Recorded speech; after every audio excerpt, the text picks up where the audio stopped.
వరుసగా 2 ఫ్లాపులు. అవి ఫ్లాపులు కూడా కాదు, డిజాస్టర్లు. పైగా గ్లోబల్ స్టార్ ఇమేజ్. అందుకే రామ్ చరణ్ తొందరపడుతున్నాడు. అర్జెంటుగా హిట్ కొట్టి తిరిగి ఫామ్ను అందుకోవాలనుకుంటున్నాడు.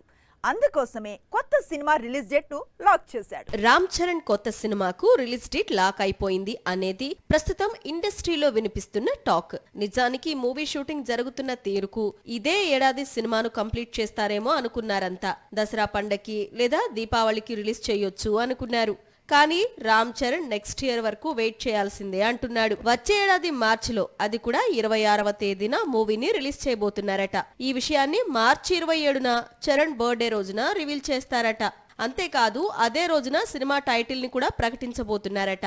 మూవీకి పెద్ది అనే టైటిల్ లాక్ అయినట్టు సమాచారం. ఈ సినిమా ప్రారంభం కంటే ముందు నుంచి వినిపిస్తోన్న టైటిల్ ఇది. అయితే ఒకవేళ చరణ్ కనుక మార్చి 26న రావాలి అనుకుంటే అదే రోజు నాని డ్రీమ్ ప్రాజెక్ట్ పారడైజ్ తో క్లాష్ కు సిద్ధం కావాల్సి ఉంటుంది.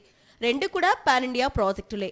మరి రామ్ చరణ్ కోసం నాని తన డేట్ ను త్యాగం చేస్తాడా, లేక బర్త్డే రోజున చరణ్ కొత్త డేట్ ప్రకటించి సర్ప్రైజ్ చేస్తాడా అనేది వచ్చే వారంలో తెలుస్తుంది.